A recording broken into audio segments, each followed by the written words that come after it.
really don't know where to begin. I seem to remember a cartoon on VHS I had when I was real little, and as soon as I learned how to work the VCR, I'd watch it all the time. I'm really foggy on the specifics of the cartoon. I hardly remember any of it at all. There was a bunny character, I don't even remember his name, hopping around and interacting with all of these toy characters. I recall a scene where the bunny character was laying on a big race car bed. He had a thermometer in his mouth and a couple of the toy characters were talking. One of them was a toy soldier. "What should we do?" the toy soldier squawked.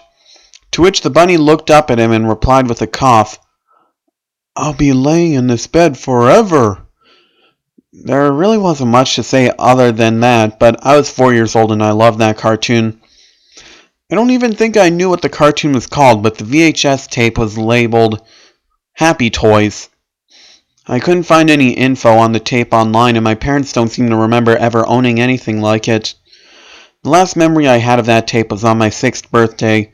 I didn't make many friends growing up, so to me and my parents we just had our own little party with cake and presents.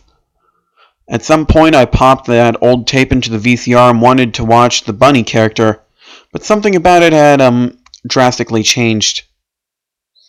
It scared me out of my wits, and I ran from the TV and found my mother so I could cry in her arms.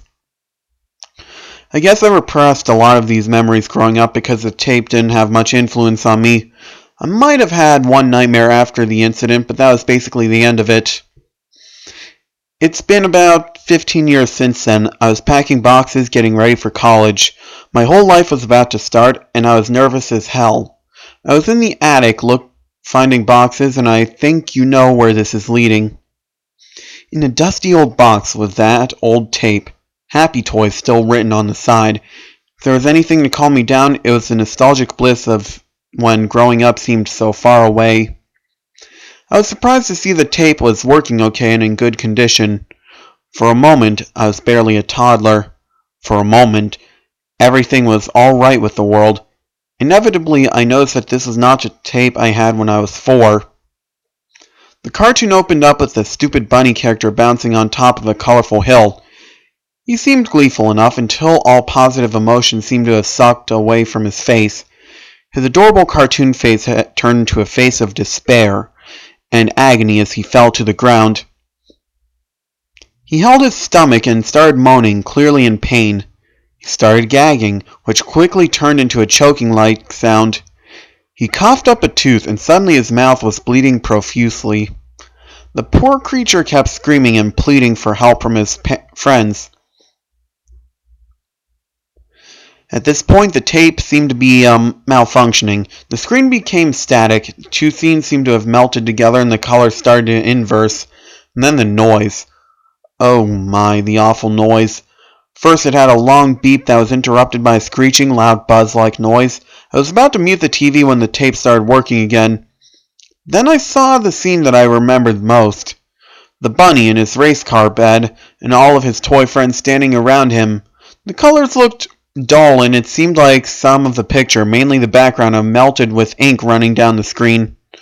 All of the toys had angry faces. Not disturbed or nightmarish, just angry. "What should we do?" The familiar line was spoken by the toy soldier. At this point, the audio seemed muffled a bit, but I could clearly make out the bunny's answer. "Have you suffered enough?" he said, straight-faced and serious. The toys didn't seem to answer. As a group, they all began leaving the bunny to his fate, whatever it may be. But the bunny wouldn't have this. He begged, sobbing and weeping, for his good friends to stay. "Don't leave me! Please don't leave me!" The little bunny pleaded as he was abandoned. Again, blood started pouring down his mouth like a faucet.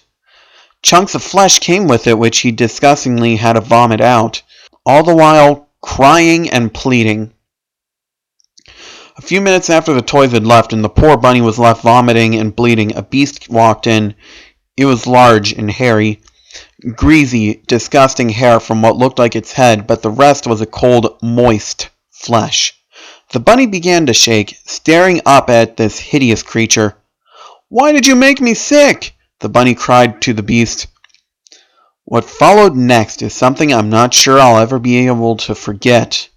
The hulking monster stood over the bunny and began quite literally sexually assaulting the bunny. There didn't seem to be any genitalia on the beast or the bunny, but from the way the monster's body was moving and how the bunny tried to fight back, something clearly sexual and invasive was happening. The bunny couldn't resist for long because he began spilling blood out of his mouth again. When the creature seemed to be finished with that, it proceeded to pick up the bunny's arm and snap it like a twig. The bunny was of course in great pain, but was unable to scream due to his blood vomiting. The creature did this to the poor bunny's other arm and legs as well, leaving him trapped on the bed to this creature's will. The creature then pulled out a long, thin sort of drill from behind him. At this point, the bunny was drowning in his own blood, which had turned a reddish-brownish color by now. The beast took the drill onto the bunny's stomach and very slowly began pushing it downward. It broke into the bunny's stomach and began spinning with a motor sound running. The bunny had an overwhelmed look on his face, as if he needed to scream but did not have the ability to. Eventually, his body went limp, and I assumed the bunny was dead. At this point, the VHS tape began malfunctioning again. It began clicking and stuttering like crazy. It began screeching, which slowly started sounding like screaming. A blurry close-up of the monster's face was all that remained of the tape, the colors inverted again. The very last frame had text written in bold, white letters across the beast's face. "Begin," is what it said.